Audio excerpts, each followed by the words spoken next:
Hello, everyone. I want to give a very warm welcome to Mr. Geoff McLachlan. How are you today? Oh my gosh, I'm doing awesome. So excited to be here. How are you doing? Wonderful, wonderful. Having an excellent day. Again, we always say every day is a new adventure. So today was quite an adventure. And I truly appreciate you carving some time out of your day from your hotel room. I know you're out on the road speaking right now. So hmm I wanted to showcase your amazingness here in the Adventurous Parents Network because you are an adventurous parent. So Thank you. yeah, I want you to just give everybody kind of a 1 minute or less, 30,000 foot view of, who is Geoff, where you're from, what are you all about, how many kiddos do you have, fun stuff like that. All right. Well, I am Geoff McLachlan, founder and CEO of Professionals at Play, a group that specializes in using play to help create climate and culture in schools and organizations. And turns out that I'm also a parent. Yeah, I got two of those things. I own them both. Qualified. I have the paperwork fully Yes. paid for by now, thank heavens. And amazing wife. My two boys are 10 years old and 7 years old. And they are, I absolutely love them. They're the coolest things in my life, and my wife as well. And so I travel around the country and talk to people on how do we take care of each other, how do we be kind, and I use specifically play to work on how do we build relationships. And so between parents and children, and between parents, and between anybody you meet on the street, the best way to get to know somebody and to play is to play, basically. So Yeah. I am a professional at play. Very cool. I love that. I love that. That's why I was really kind of drawn to everything that you do. Wanted to showcase you here as well. Geoff and I are in a mastermind together, so Mhm. lots of fun overlap. But one of my favorite icebreakers I came up with a few years ago is, what are you up to right now that you're wildly passionate about? So this is non-work. Are you planning an epic Baja camping trip? Are you building something? Oh What are you up to these days that you're wildly passionate about? You're building like a man, Death Star out of Legos. that is on the list. That's on the bucket list. I just Okay. have to save up for the set because Yeah. that's a pretty spendy set. Yeah. I've got a couple of things. Number one, I'm super passionate. My boys and I, a lot of people play sports, and like the dads become the coach of the kids' sports. Hmm. And so my kids, instead of going the traditional route of like baseball, football, basketball, soccer, that kind of thing, they went with jujitsu. Oh, And cool. so I am now a jujitsu coach, but I'm a white belt, which means I don't know anything. And all I do, I'm really good at crowd control and Okay. working with little people and getting them to do what I'd like them to do. Because I'm a teacher, and so I've had an education background. So I actually get to help coach on a fairly regular basis a little kid's jujitsu class, and then I take that myself. Love it. Oh my gosh, it's just That's awesome. fabulous exercise. So much fun.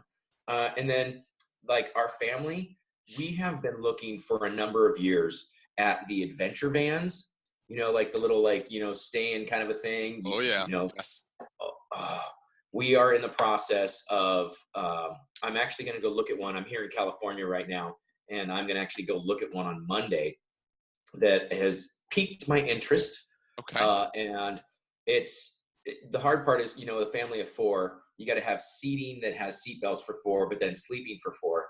And then how do you adjust as kids get bigger? So that part of the fun is like, it's a giant Lego system Yes. for play. But it's also a van, and it'll be my main mode of transportation. So it's got to look cool because Okay. obviously, I mean, Got to have the our cool factor. Sasquatch and Yes. Chewbacca here. I mean, I Yes. The gotta more have my ladders, thing. the better. Exactly. Very nice. So, so yeah, those are my passion projects right now. Is coaching jujitsu with my boys, and then working on the van, trying to purchase it, and then how does it adjust as we get older. Very Mm-hmm. cool. Very Those cool. A things. grow with me project on wheels. That is Mm-hmm. wonderful. Very Yes. cool. Very Yep. cool. So I know that you're a big proponent. Play is the big word, and I wanted to see kind of what got you into this, and what does a day in the life with Geoff look like? Like, what do you do? How do you bring play into the workplace? This is your sandbox to play in for a little bit. I want you to share maybe a fun story, and we'll get into the brain science a little bit later. But give me some Mhm. of the fun, juicy stuff now. Oh man. So here's the fun thing is that like play is if you think about it, play is like one of our most innate human desires. Like we want to play. When we're in school, what do you want? You want recess. You want recess because you can go out and play. You know, when you're an adult, you miss school because you had recess where you had time to play. And then, so I've just started incorporating play in everything that I do. And so on a daily basis, you know, a typical day in school might be different than a typical day in an office. But if we can incorporate play, it does such great, wonderful things for humans in terms of not just biology, like the brain. We're going to talk about the brain in a little bit, but just in terms of relationships and fun and stress reduction and how do we take care of each other and getting along. And I mean, we really learn how to get along through play. And so if I'm at a school working with kids, we actually use play as a catalyst for how do we share information with each other. And so, you know, we'll play tons of activities. You know, a lot of people like to play games. When I'm working with students, I play activities because in a game, there's a winner and a loser. But when I'm actually, my intention is for everyone to get along, I have to play an activity, which they go, oh, okay. And yeah, that's an important distinction. Yeah, I'm a firm believer in competition because, you know, let's face it, in life there are, you know, you get wins and you get losses, and when you lose, you learn, right? You know, the mindset thing. So that's one of the things that I can talk about with kids is, hey, if you lost something, you know, if you lost at a game or a sport, you went back and said, how do we get better? How do we make it better so that we can win? Right. You know, because, you know, if you always win, then like gee, that's kind of boring.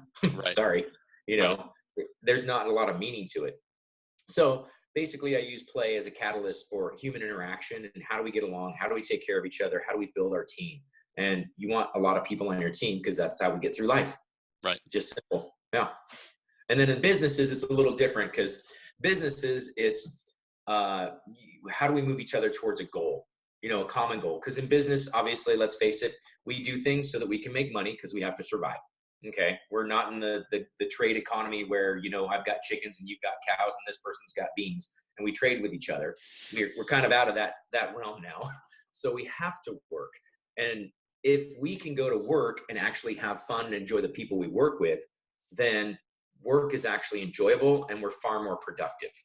And so if you can look at the bottom line for businesses, if you want to, you know, increase productivity, that means the bottom line is that you actually make more money. You know, if you don't have employee turnover all the time, you actually make a lot more money because you have competent, trained employees who are there for the long haul, who actually like coming to work. So we really work on it. It depends on what the client wants.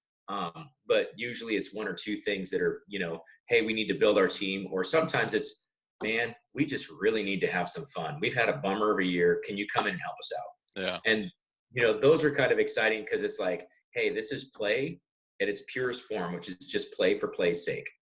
Play because you want it, because it brings out the passions in people. Wonderful. And so, yeah, that's what we kind of work on.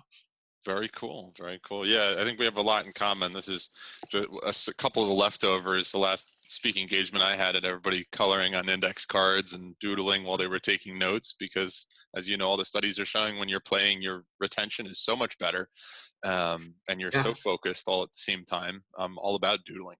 So that's awesome. Well, give me a little bit, a 101 lesson on how play affects the brain for kids, for adults. Okay. So, well, obviously, so today I worked with middle school students. I worked with about 180, almost 200 kids for 7 hours. And so my classroom was huge. And it was me and a microphone and those many kids in a room for that long. And so we have to use play to keep engagement. Middle school students, if you have one of those, you realize that they do not have a fully developed frontal lobe, which is the no button. It's the button that says don't do stupid stuff, which is why middle schoolers do a lot of stupid things because their brain is that's the technical term, right? Yes. That is the technical term, the no button right there. The no button. The no button. And so what will happen is kids will do stupid things and you'll go, what on earth was that? What were you thinking? They literally hit our no button. Exactly. It's like the passenger side brake pedal. Yeah. Exactly. Brakes, steering, right? Don't we all wish we had that? Yes. Oh my gosh. But so yeah, so for the kids, there's a certain thing is that we need to break down certain things. So like personal skills, interpersonal skills. shaking somebody's hand and looking them in the face and saying, "Hi, my name is a skill that is unfortunately going away." And I meet so many, like I work with so many kids that middle schooler students that like, they don't actually know how to shake a hand. And so you Oh, have to wow. train them. Right. I mean, I grew up, I mean, 3 or 4 years old, that was how I met my grandfather was you had to shake his hand. And he said, you got to shake a hand nice and firm. Well, he happened to be a professional banjo player. So he had a Popeye forearm and you'd go to shake his hand. And he's like, come on, squeeze it hard. Like you mean it. And you're like, okay. And you're like both hands vice gripping him. And he's like, all right, that's not bad. And then he would go, all right, kiddo, you tried hard. And then he just kind of go, and you'd be like, oh, you know, taught us a lesson that grandpa was a tough old man and you didn't mess with him. Right. But, that skill has not always been translated down the line as we, I've seen, observed, a lot of kids do like here you go, shake my hand. Like, that's gross. No. You got to teach them how to do it. But what you've done then is you've also created a positive physical contact. Right. So shaking up somebody's hand, there's the whole lesson of, hey, this means I'm safe. This means I'm okay to talk to. We have actually created physical contact.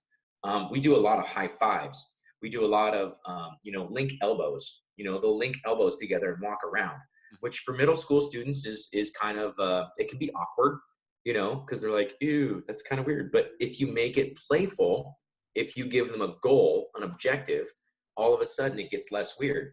Now, the brain chemistry is, number one, if they're having fun and laughing and goofing around and being silly, it releases dopamine. And dopamine is the happy chemical. Everybody wants dopamine. We are all dopamine addicts. Now, how you get your dopamine is different. When you're a kid, you get dopamine when you eat food that you like. You get, as an adult, you find a frosty cold beverage that you like, and you go, ooh, that's really good. Anytime you go, ooh, that's really good, you get a little shot of dopamine. Now, one of the issues is, and I think we'll probably hit on this a little bit later, is screen time. The ding, the bell, the buzzer, the ring, whatever it is, that actually releases a little bit of dopamine. Dopamine's cool, but at the same time, it's also highly addictive. And Right. so we've got to, if we can get them to the point where they go, oh, this is fun. I actually like this. I like engaging with other people in a face-to-face communication. They get the dopamine release. They're more likely to repeat that behavior. Right. Right. Yeah. And so there's also serotonin and oxytocin, and those are two. Like oxytocin is like literally chemical love. It is liquid love. It is the thing that is responsible for human beings actually caring for each other. Right. And if we can actually get them to think about somebody else in a way that they're not used to. So if we can get them to realize they have more things in common with somebody else, we can then release a little bit of oxytocin, and they are more likely to actually care for that person. And so same kind of goes with adults. We want to release dopamine because that means we're actually getting along and enjoying each other's company. We want to release oxytocin because that means we actually care about somebody else.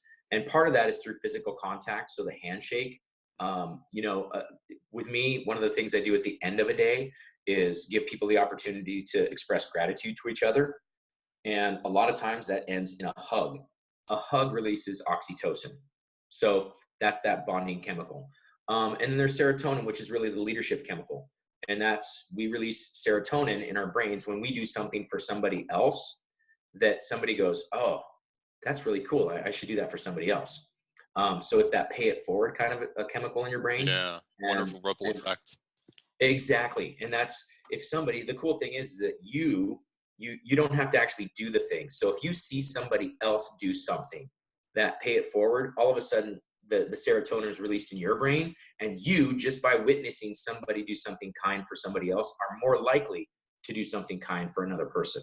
Right. So it's a shared chemical. It's pretty cool. So those are the three that we hit, that we try to hit with different activities. And that's, brain chemistry 101.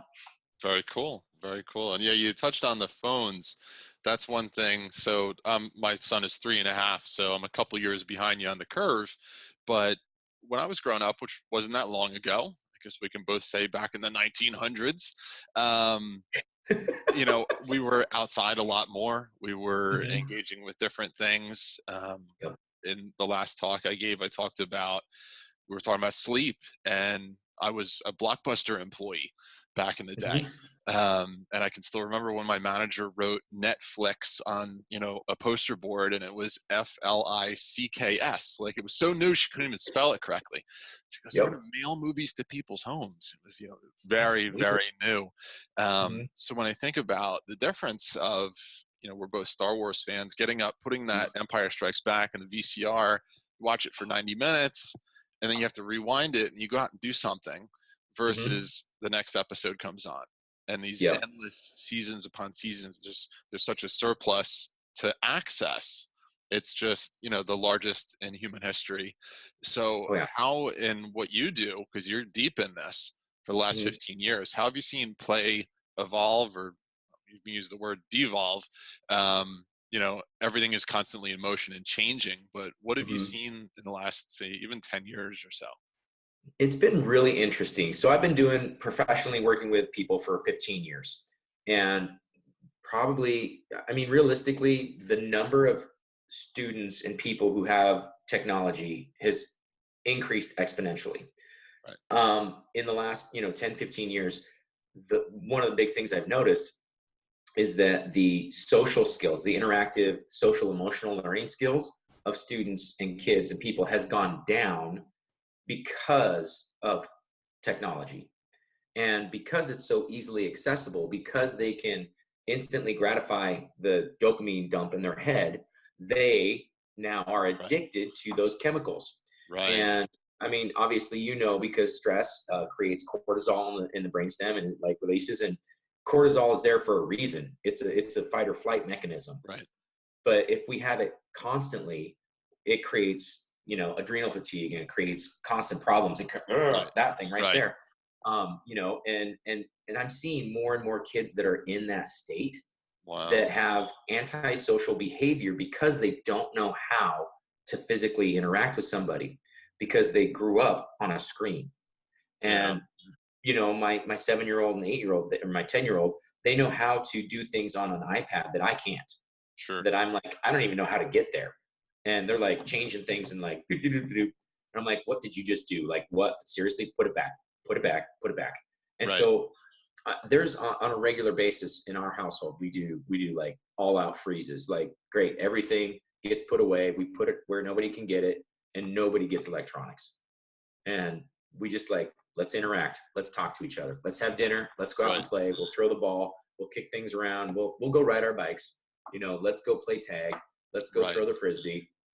So that's the biggest thing, is that the physical play that we do, as much as this might be a hot button topic, but you know everybody talks about bullying and how, creating social structure, and we're social animals. We're pack animals. We have social structures. A huge part of learning those social structures is play. Right. And we learned, as boys, we had rough and tumble play. We would wrestle and grapple and, play, King of the Mountain and that kind of stuff. And we Right. throw each other around, and we would learn, where is the line? At what point is this too much? If somebody all of a sudden got hurt, you went, oh shoot, that's oh sorry. And you kind of Yes. had that moment of remorse and you had empathy for somebody else. Right. Versus if you only ever play a video game, your entire goal is to wipe out the other person, and you never develop empathy because it's a character, they'll just respawn, who cares? Right. And it's instant. And so the kids, as they play, especially if it's too much technology, they they start to lose their sense of reality, their sense of, this is an actual human being I'm talking to, versus Right. this is an avatar or a character that I Right. can just take out whenever I want to. Right. I can do anything I want to that thing because it doesn't really matter. It'll just come back. You Right. know, And that humans are translates right into life.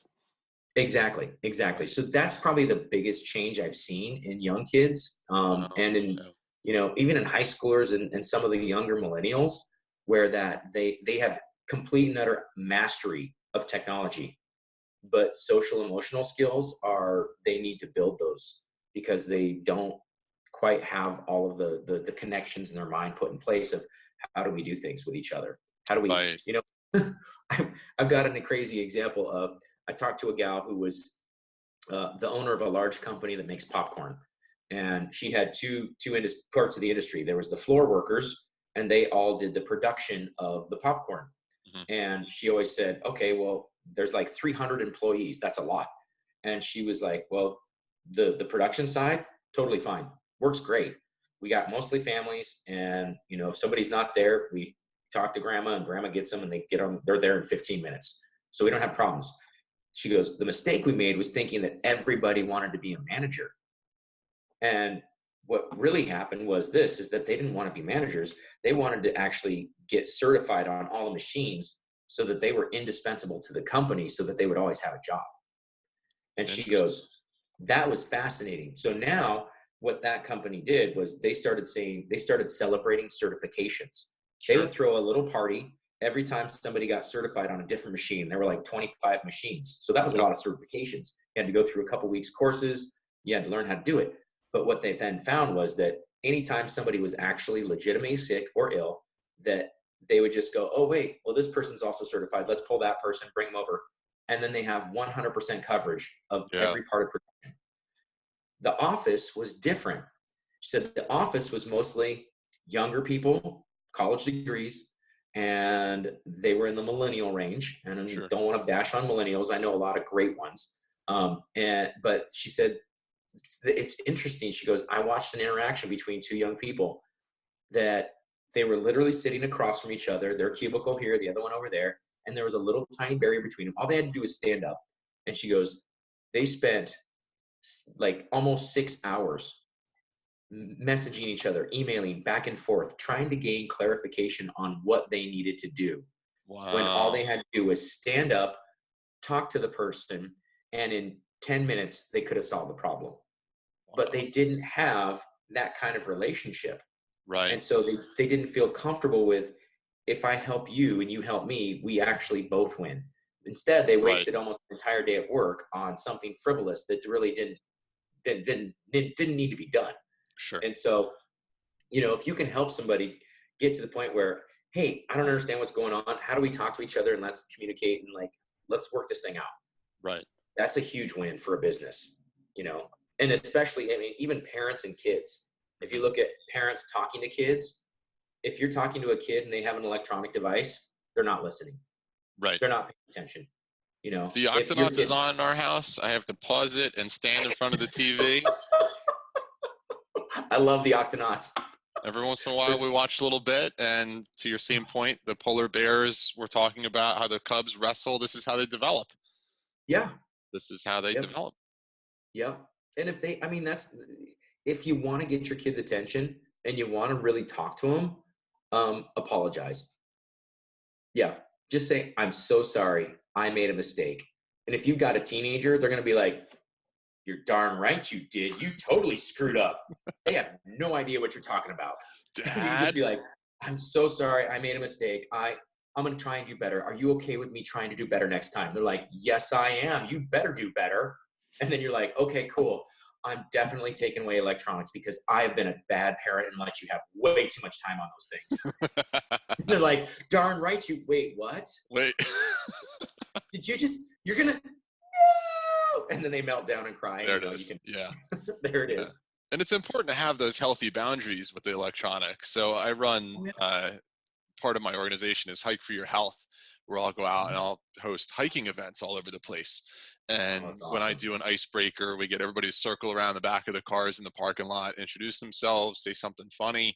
And I will tell everybody, you know, have a quick safety talk, but also talk about these things are wonderful, wonderful Mhm. for photo documentation. Yeah. And I will highly encourage everybody to use it to take pictures, but it's on airplane mode while we're hiking or do not disturb mode while we're hiking. Mhm. And to watch the Right. people squirm for the first 20 minutes. And then you hit minute 21, 22, and they're like, this is actually really nice.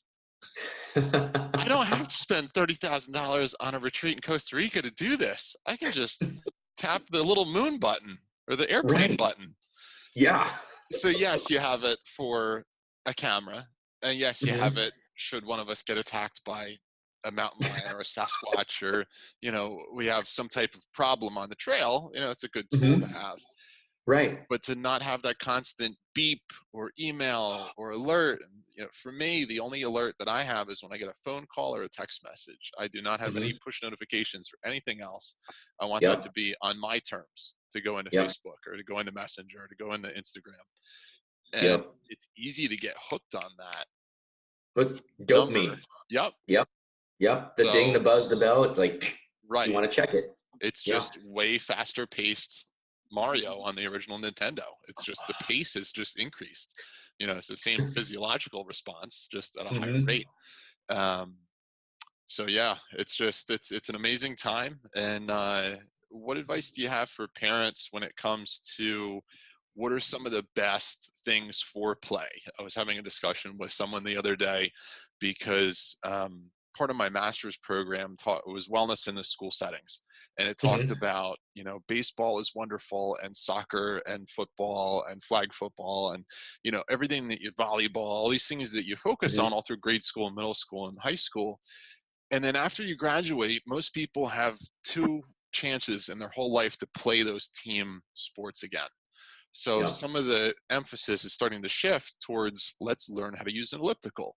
Let's go hiking. Let's go walk outside. Let's play maybe something like tennis where it takes one other person to do it.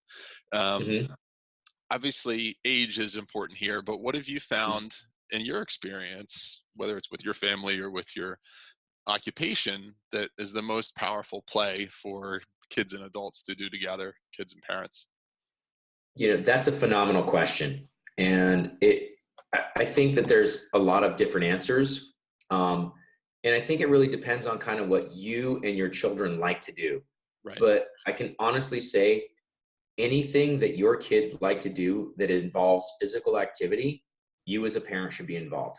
Right. Now, let me give you a caveat on that. Kids need time to play on their own, unsupervised, Yes. that that develops their sense of being, and they need to fail. Failure is so important to kids learning resiliency. Hmm. So as an adult, we want our kids to be successful, but if we do everything for them and always come in and rescue them, they never learn to save themselves. Right. And so that play is super important. Now, with that being said, anytime I get a chance to play with my kids, I try and take it. I do my best to make time to play whatever if it's Legos, let's build some Legos. Let's build some awesome creations. There you go.